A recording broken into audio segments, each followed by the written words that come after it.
Advocate Haris Beeran മുസ്ലിം ലീഗിന്റെ രാജ്യസഭാ സ്ഥാനാർത്ഥി. League ഉന്നതാധികാര സമിതി യോഗം ചേർന്നാണ് സ്ഥാനാർത്ഥിയെ തീരുമാനിച്ചത്. അല്പസമയത്തിനകം നാമനിർദ്ദേശ പത്രിക നൽകിയേക്കും. ഭരണഘടനയെ സംരക്ഷിക്കാനുള്ള ദൌത്യമാണ് ഏറ്റെടുക്കേണ്ടതെന്ന് അഡ്വക്കേറ്റ് ഹാരിസ് ബീരാൻ പറഞ്ഞു. ഇന്നത്തെ ഒരു സാഹചര്യം എന്ന് പറയുന്നത് ഭരണഘടനയെ സംരക്ഷിക്കാനുള്ള ഒരു സാഹചര്യമാണ് പാർലമെന്റിൽ നമ്മളുടെയൊക്കെ ഒരു ദൗത്യം എന്ന് പറയുന്നത്. ഈ ഭരണഘടന അവിടെ സംരക്ഷിക്കപ്പെട്ട് കഴിഞ്ഞാൽ പിന്നെ നമുക്ക് ഇതിനകത്തൊന്നും പേടിക്കേണ്ട ഒരു ആവശ്യവുമില്ല. അപ്പോൾ ആ ഒരു ദൗത്യവുമായിട്ട് മുന്നോട്ട് പോകാനാണ് പാർട്ടി എനിക്ക് നിർദ്ദേശം നൽകുന്നത്. പാർട്ടി എന്നിൽ വിശ്വാസം അർപ്പിച്ചിരിക്കണം. ആ വിശ്വാസം കാത്തു സംരക്ഷിക്കേണ്ട ഒരു ബാധ്യതയും എനിക്കുണ്ട്.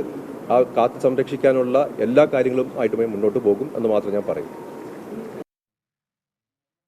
ഒറ്റക്കെട്ടായാണ് ലീഗ് തീരുമാനമെടുത്തതെന്ന് പാണക്കാട് സാദിഖ് അലി ശിഹാബ് തങ്ങൾ പറഞ്ഞു. വിശദാംശങ്ങളുമായി MG പ്രതീഷാണ് ചേരുന്നത് തിരുവനന്തപുരത്ത് നിന്ന്. പ്രതീക്ഷ, ഇക്കാര്യത്തിൽ അഡ്വക്കേറ്റ് ഹാരിസ് ബീരാൻ പ്രതികരിച്ചിട്ടുണ്ട്. അതേപോലെ തന്നെ ലീഗിന്റെ ഒറ്റക്കെട്ടായുള്ള ഒരു തീരുമാനം, കൂടുതൽ വിവരങ്ങൾ. ക്രിസ്റ്റീന, രാജ്യസഭാ സ്ഥാനാർത്ഥി നിർണയം സംബന്ധിച്ച് ഒന്നിലധികം പേരുകൾ സജീവ പരിഗണനയിൽ ഉണ്ടായിരുന്നുവെങ്കിലും പാർട്ടി ഒറ്റക്കെട്ടായി അഡ്വക്കേറ്റ് ഹാരിസ് ബീരാന്റെ പേര് നിർദ്ദേശിക്കുകയായിരുന്നു എന്നതാണ് പാണക്കാട് സാദിഖ് അലി ശിഹാബ് തങ്ങൾ പറഞ്ഞത്. ഇന്ന് പാണക്കാട് ഹാളിൽ ചേർന്ന ലീഗ് ഉന്നതാധികാര സമിതി യോഗത്തിലാണ് ഈ പേര് നിർദ്ദേശിച്ചത്.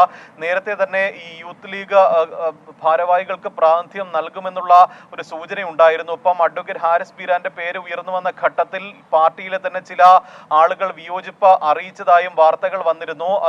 ഇതിനൊപ്പം തന്നെ PMA സലാം, PK ഫിറോസ് എന്നിവരുടെ പേരുകളും സജീവ പരിഗണനയിലുണ്ടായിരുന്നു. പക്ഷേ അതിന് പിന്നാലെയാണ് സുപ്രീം കോടതി അഭിഭാഷകനായ അഡ്വക്കേറ്റ് ഹാരിസ് ബീരാനെ ലീഗ് സ്ഥാനാർത്ഥിയായി തിരഞ്ഞെടുത്തത്. ഇന്ന് തന്നെ നോമിനേഷൻ സമർപ്പിക്കാനുള്ള ഒരു ആലോചനയിലാണ് പാർട്ടി ഉള്ളത്.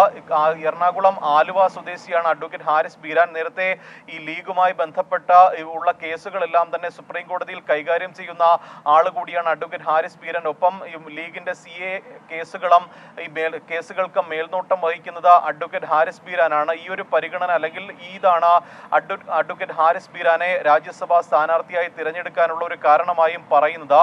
നിലവിൽ ഈ അഡ്വക്കേറ്റ് ഹാരിസ് ബീരാൻ കൂടി രാജ്യസഭയിൽ എത്തുന്നതോടുകൂടി തന്നെ രാജ്യസഭയിലെ ലീഗിന്റെ പ്രാതിനിധ്യം 2 ആകും. 3 ലോക്സഭാ സ്ഥാനാർത്ഥികൾ ഉണ്ട്. ഇതിന് ലോക്സഭയിലെ 3 അംഗങ്ങൾ കൂടിയുണ്ട്. അതോടുകൂടി തന്നെ പാർലമെന്റിൽ ലീഗിന്റെ പ്രാതിനിധ്യം 5 മാറും. നേരത്തെ ലോക്സഭാ തെരഞ്ഞെടുപ്പിൽ ലീഗ് 3ാം സീറ്റ് ആവശ്യപ്പെട്ടതോടു കൂടിയാണ് ഒഴിവ് വരുന്ന ഈ രാജ്യസഭാ സീറ്റ് ലീഗിന് നൽകാനുള്ളൊരു ധാരണ UDF-ൽ ഉണ്ടാവുകയും അതിനനുസരിച്ച് സീറ്റ് ലീഗിന് നൽകുകയും ചെയ്തിരിക്കുന്നത്. ആ സീറ്റിലാണ് ഇപ്പോൾ അന്തിമ തീരുമാനം ഉണ്ടായിരിക്കുന്നത്. ക്രിസ്റ്റീന, ശരി. തിരുവനന്തപുരത്ത് നിന്ന് വിശദാംശങ്ങൾ നൽകിയത് MG പ്രതീഷാണ്.